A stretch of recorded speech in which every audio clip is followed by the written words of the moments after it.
Hi, everyone. This is Alan Gilman, and this is TorahBytes broadcast, TorahBytes live broadcast for March the 29th, 2018. I'm coming to you from the capital of Canada, Ottawa, where it looks like spring is finally coming. There's still snow on the ground, little patches here and there, some big patches in some places, but it's raining, and we might be actually finally saying goodbye to all that white stuff that our grand, great, large country is known for.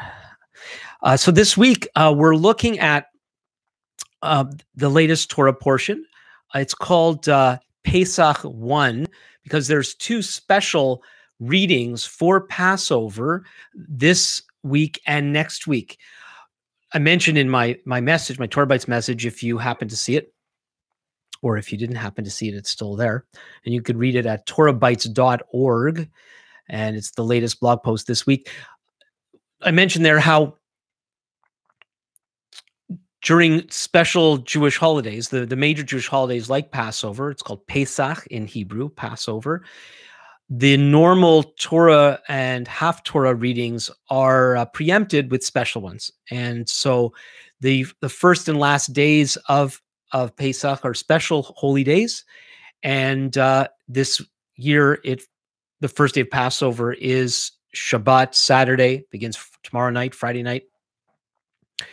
And the end of the holiday is also on Shabbat this year. And so because of that, then there's special readings. And so instead of the ones we've been following recently, this week, it's the second book of the Torah, Shemot, Exodus, chapter 12, verses 21 through 51, as well as Bimidbar, the fourth book of the Torah, Numbers, chapter 28, 16 through 25. The half-Torah reading is Joshua chapter 5, verse 2 through chapter 6 and verse 1.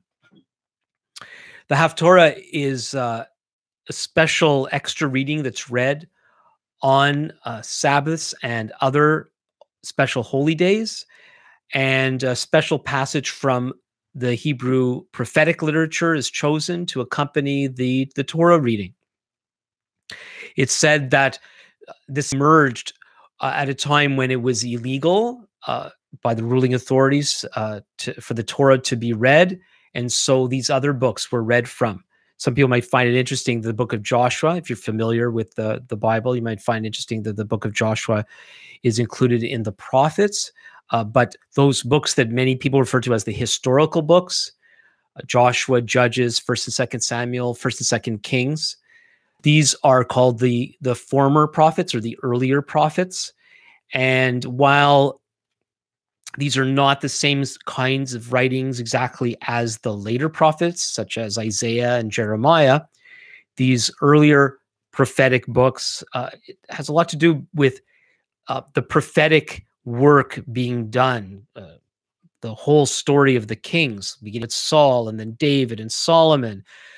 Much of it is brought about through the work of the Hebrew prophets. And so the prophetic work is central to these books. And so Joshua is the selected reading, and we're going to look at that in a moment. I entitled this week's message, No Bias, because there's something in the passage from Joshua that shows us whose side God is really on. And we'll unpack that a bit. Do want to remind you that if you haven't yet, you can subscribe to this channel. And if you're watching this, you can share it with other people. At any time, you can leave a comment or a question. And I may not be able to get to it during the live broadcast, but I plan to try to answer your questions and respond to your comments later on. I do plan these broadcasts to be about a half hour long. It's one of the beauties of non-television type video communication. We can make this as short or as long as we like. But anyway, I'm going to plan for around 30 minutes. And so what's happening in the early part of the book of Joshua is the people of Israel have finally, after long, long time, have finally entered the promised land, the land that was promised to Abraham, Isaac, and Jacob. Moses had died not that long ago, and Joshua has succeeded him as leader. They've crossed the Jordan River from the east, and they're now camped not far from the great city of Jericho. We know from the reading that Jericho was a great walled city. And this was the first act of conquest that God had called the people of Israel to. But before that, they're camped near Jericho. And the first thing they do is they circumcise the new generation. From this, we understand that while the people of Israel had been wandering in the wilderness for 40 years, that the males were not circumcised during that time. But now it was time to set this in order, and so they circumcised all the males. And for the people, apart from being a obviously painful experience, this was a defining moment for them again, as it connected them to the history of their own people. God had instituted the rite of circumcision for all males, beginning with Abraham when he was about 100 years old. He was actually goes back. No, it's around there. He was commanded by God to circumcise himself, and at that time, Ishmael. This is before Isaac was born. I think I have that right. I don't have it in front of me. You can correct me in the comments if you like. But this was to be the sign of God's special commitment to the people of Israel, that God had actually imprinted, so to speak, right in the bodies of the males of the nation, his commitment, his covenant, his pledge to the people, that he had made certain promises to Abraham and then passed down to his son Isaac and then to Jacob, and through Jacob, whose name was changed to Israel, to the people of Israel. God had committed himself to the people. And there's a concept, a Hebrew concept in the Torah and throughout the Hebrew scriptures. It's the concept of chesed. And in English, it's a little difficult to translate. We sometimes see it as loving kindness, as faithfulness, as mercy, but it's a way to describe God's committed covenantal love to his people. And so this was dramatically reiterated to the whole nation as one of the first official acts that they did after entering the promised land. So they had been through quite a difficult time in the wilderness. They had been slaves in Egypt. Might be some people watching this that could have an understanding of this, but most people don't. But as a whole nation, we had been enslaved and used by the king of Egypt. And we don't know exactly how long that lasted, because originally, as you know, the people of Israel were welcomed into the land of Egypt as a refuge. They came as famine refugees in the time of Joseph. Joseph, through an interesting set of circumstances, difficult circumstances, ended up being in Egypt and eventually was promoted to something like prime minister as he oversaw the food program during a time of plenty and then a time of great famine. And that famine affected the entire region, including his clan, who were dwelling in what was then called the land of Canaan. There were about 70 of them in the clan at that time. And they were able, eventually, once Joseph was reconciled with his brothers, he brought the whole family to Egypt, and they settled in a part of Egypt called Goshen. And they were well taken care of there. Eventually, there was a new dynasty, a new pharaoh that came into power, and he had no regard for that history. He had no regard for what Joseph had done. And he was worried that if ever Egypt would be attacked by their enemies, that this now great nation of Israel, that would eventually number about 2 million people, would join Egypt's enemies. And to prevent that, he oppressed them and made them slaves and had them build cities. And this went on for a long, long time. And eventually God raised up Moses to confront Pharaoh, to command that he let the people go. And as you know, Pharaoh was stubborn, so God sent these plagues. And so they went through a lot. They went through a lot in the process of being slaves.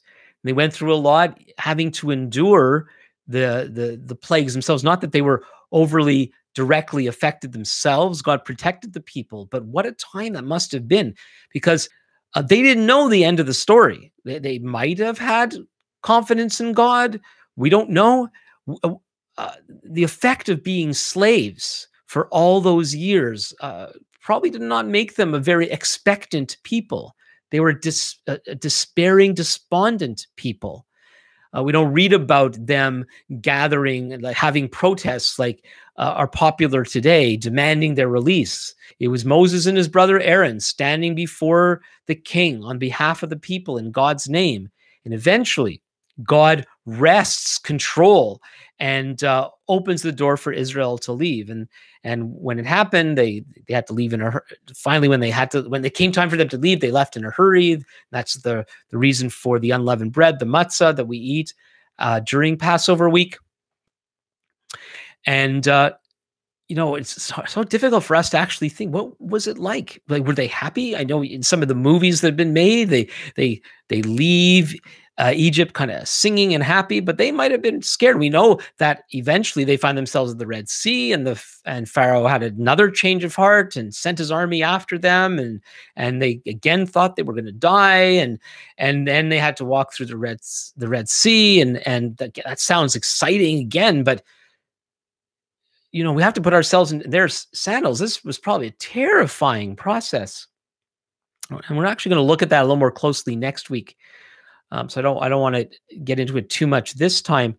But then they find themselves journeying to the promised land. It looks like they could have entered it 2 years after leaving Egypt, but because of their lack of trust in God and giving into their great fear, they ended up having to live in the wilderness another 38 years until the adult generation died out and a new generation emerged. And that was the generation led by Joshua. Joshua and Caleb. Caleb were the only ones who had trusted God at that time, and they were able to lead the people into the promised land. So they'd really been through a lot. And remember, slavery, then deliverance, then unfaithfulness leading to staying in the wilderness for 38 years. Now, here they are outside Jericho. They're supposed to acquire their inheritance, but this is not going to come about easy. And so they're circumcised as not only to obey God, but I believe to remind them of who they are, that they really are God's chosen people, affirming their connection to their forefathers, Abraham, Isaac, and Jacob. Well, that was the first thing. The second thing they did was they celebrated Passover. And that seems to be why the ancients chose this particular passage to be read when these special Passover-oriented Torah portions are to be read. It's the mention of Passover. And as I mentioned in my written message, it's possible we have the other stories in this section of Joshua only possibly because of filler. Not that they're not important, but there's only a couple of references to them celebrating Passover for the first time in their new land. And so you can't just read a couple of verses. So they provided it as a larger section. But it's possible that what we read in the other events that happen are connected to Passover as well. And so the first of non-Passover event is the circumcision event that I referred to. And then after they celebrated the Passover, we encounter one of the most interesting, unusual divine encounters that we see in the scriptures. What happens is, well, I'll just read it. So this is Joshua chapter 5, verses 13 and 14. We read here, when Joshua was by Jericho, he lifted up his eyes and looked, and behold, a man was standing before him with his drawn sword in his hand. And Joshua went to him and said to him, are you for us or for our adversaries? And he said, no, but I am the commander of the army of the Lord. Now I have come. And Joshua fell on his face to the earth and worshipped and said to him, what does my Lord say to his servant? I'll read the next verse, verse 15. And the commander of the Lord's army said to Joshua, take off your sandals from your feet, for the place where you are standing is holy. And Joshua did so. It's very clear that the command to take off his sandals because the place was holy is an allusion back to Moses' experience at the burning bush. It makes it very clear, especially what happens later. God speaks through this commander of the army of the Lord, and this is some sort of divine manifestation, a real time, physical, divine, I'm saying it wrong, manifestation of the divine, that somehow, in some way, Joshua is encountering God here. And this brief scene begins with something typical. There's a mysterious stranger with a drawn sword, and Joshua asks him the sort of thing, friend or foe? It's a good thing he didn't attack him right away. We don't know, maybe. Anyway, we don't know what Joshua was thinking, except he wasn't sure about the identity or the allegiance of this mysterious stranger. So he asked him, are you for us or for our enemies? And the commander of the army of the Lord says, no, it's neither. And so very clearly we're confronted, the reader's confronted, as Joshua was, with the impartiality of God. But it's all kind of strange, because here they just had two special events, the circumcision event, then Passover, and both of those events are very strong identity markers. Each of them, in their own way, affirms to the people that they are a particular people group, a particular nationality, and not just any old run-of-the-mill nationality, but they're actually God's chosen people. And biblically, this is a very, very well-established idea. The term God of Israel appears just over 200 times in the Bible. And there's an additional 35 times of my people Israel.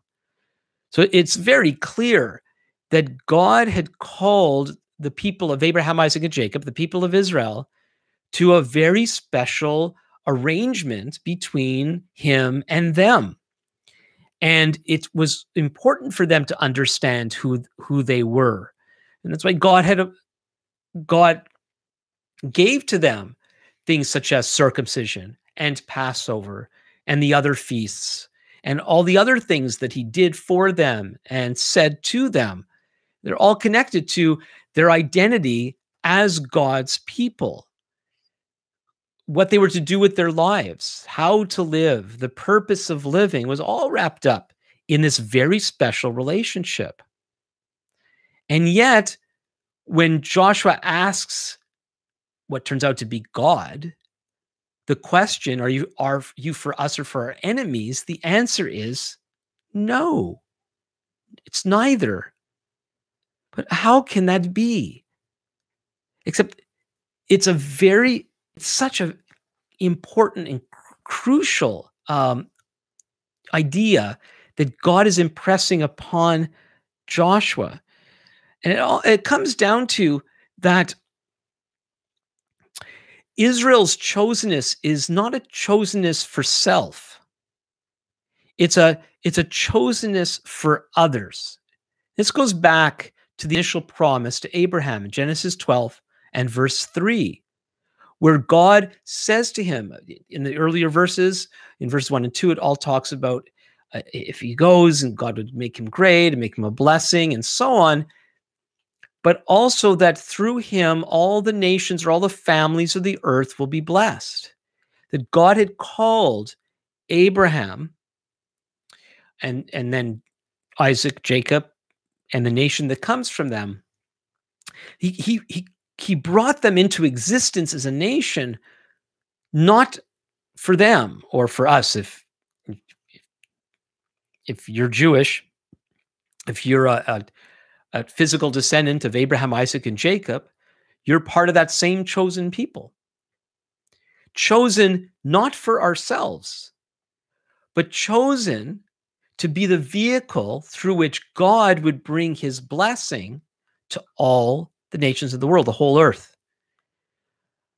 I have a seminar called God's Epic Story, and I focus there and explain it's such an important piece of the overall story of the Bible, how God had created a world, the cosmos is good because of our first parents' insubordination, their disobedience to him. God's curse came upon not only people, but the whole creation. But from the beginning, from that time, God had determined that he was going to destroy and destroy evil, undo the curse, overcome this concept called sin, that tendency in humans that's part of us that leads us away from God. That God from that earliest time had determined that he would conquer sin, conquer death, conquer evil. And the Bible is really the story of how God has done that. And how has he done it? He did it by calling Abraham, Isaac, and Jacob and their descendants to be the vehicle of blessing. Blessing, the word blessing in Hebrew, barach, means to fill something with the potential for life. It's life that begets life. It's reproductive life. It's the opposite of cursing. And God's plan for the people of Israel was to be a vehicle of life that pushes back and eventually destroys the curse. That he wanted to through them bring light where there was darkness, hope where there was despair, healing where there was sickness, and life where there was death, and life where there's spiritual death. And that was the whole purpose of calling them. And so, it's easy. It's so easy for us that when we are called to a purpose, whether it's we have an important job to do, that we begin to think that it's about us, that the perks and the benefits of whatever occupation we have is really for us. But we're really called to be servants of others, and know that, in the business world, commercial world, we hear about providing service. Political people are called ministers. And the reason for that is because they're called to serve. They're called to give their lives for things beyond themselves, their very existence.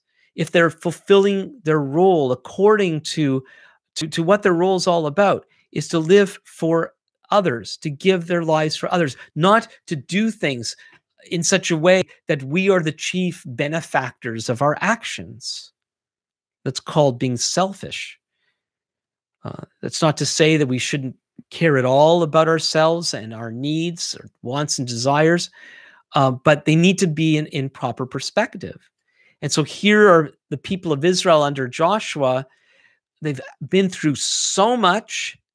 They're going to have to face so much, but first they have to be reminded that this is not primarily about them, but rather that they were called about other things, that they were called to make a difference in the world. They were called for God's purposes.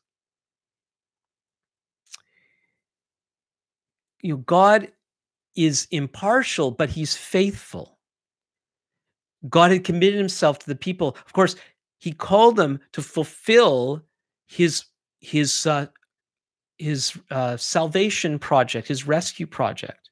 Just as a bit of, it's not really an aside because we're talking about Passover, but the whole picture of Passover, what happened to the people of Israel and the oppression they experienced for all those years, and the divine release that they experienced through Moses and Aaron, and the strong arm of God in their lives. This is a picture of both the plight and the possibility for all people. We are all stuck in bondage. We are all slaves. Without God's help, we are slaves to things beyond our control. And some of those things actually live in us. We are not living the way that we should live because of sin, because of the curse.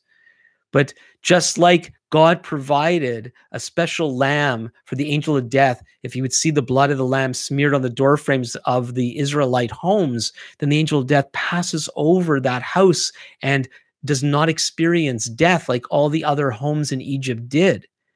Well, in the same way, God's judgment is coming, and in a sense, it's already upon us, as God has given over and allowed us to slip into the consequences of the mismanagement of our lives. And so often the things that we pursue, that we think that we want, that we think that we need, become like Pharaoh to us. They become our taskmasters.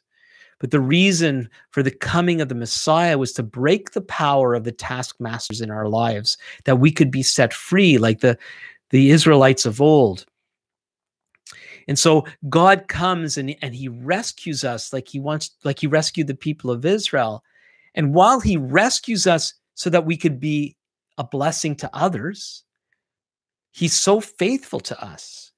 And we see that throughout the entire Bible, that it's God's desire to use the people of Israel for his good purposes in the world doesn't mean that he doesn't care about them. But then when we start to focus on God's care of us, it's easy to become self-focused and forget that he cares for us so that we can actually serve him through the caring of others. And so one of the things Joshua learned that day is it wasn't so much that God was on the side of the people of Israel, it's that the people of Israel were called to be on God's side. And that's something he's inviting all of us to do. And that's one of the reasons why belonging to God and truly grasping that and being confident of that is not an expression of arrogance. It's not an expression of elitism because, well, for one reason, it's open to everybody. Everybody can join. Also, there's no profit motive. Our desire to see other people become part of God's people, in other words, our desire to see people join us, is not to build our ranks.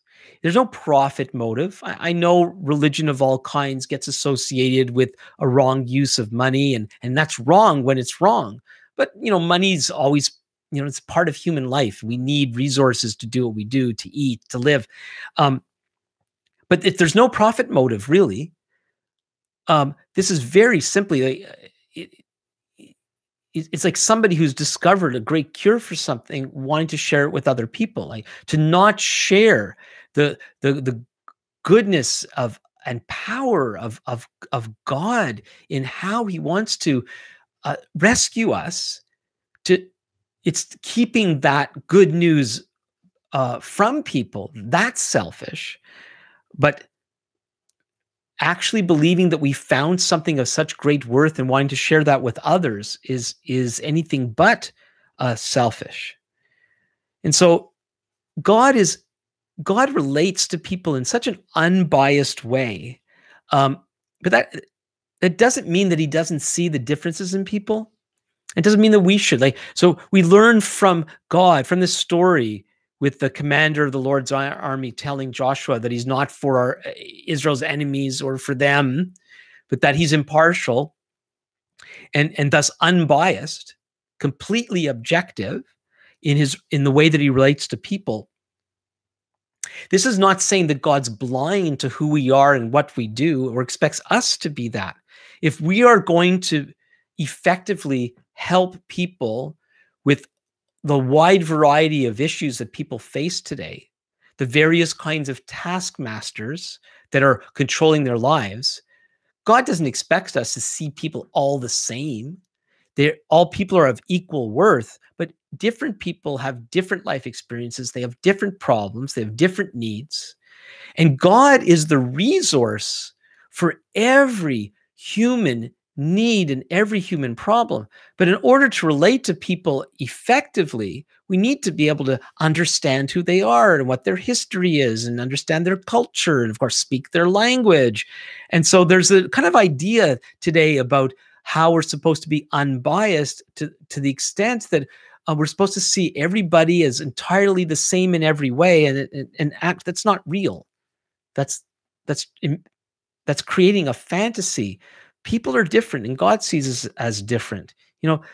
There's good aspects to life, and there's bad aspects to life, and we need to be able to address the things that are actually harming people, like, even if they think, if I love junk food. My kids love junk food, and we would eat more of it than we should if people didn't speak up. And I know some people think, well, it's none of their business. But if we really love people and we see them engaging in activities and behaviors that are really bad for them physically, bad for them relationally, bad for them spiritually, if we really cared about people, we would say something. And so we all need to be rescued, and rescue is available to all because God is impartial, and he desires to see his beloved human creatures reconciled to himself, and he calls us to be his instruments to help others in that journey, in a journey back to God, in a journey away from a metaphorical Egypt, a metaphorical Pharaoh, a land and dynamics of oppression. And he's called us to be his instruments, to set the captives free. And doesn't matter who they are, that there's a sense, while we are all different and we have different histories, and as I've already explained, we are related to one another. We all share the same blood. We share the same plight of being human. And the God of Israel wants to rescue everyone, everywhere. And he wants us to be part of that process. Well, our time is up for this week. Please share this video, subscribe to this YouTube channel. If you don't yet get TorahBytes to your inbox, you can go to TorahBytes.org, and you can enter your email into the subscribe button. For those of you who are celebrating Passover tomorrow evening, Chag Sameach, happy Passover. And God willing, we'll be back next week, and we're going to, again, talk further about the topic of Passover, particularly something that I'm calling the dynamics of liberation. And so until next time, this is Alan Gilman for TorahBytes Live. Goodbye.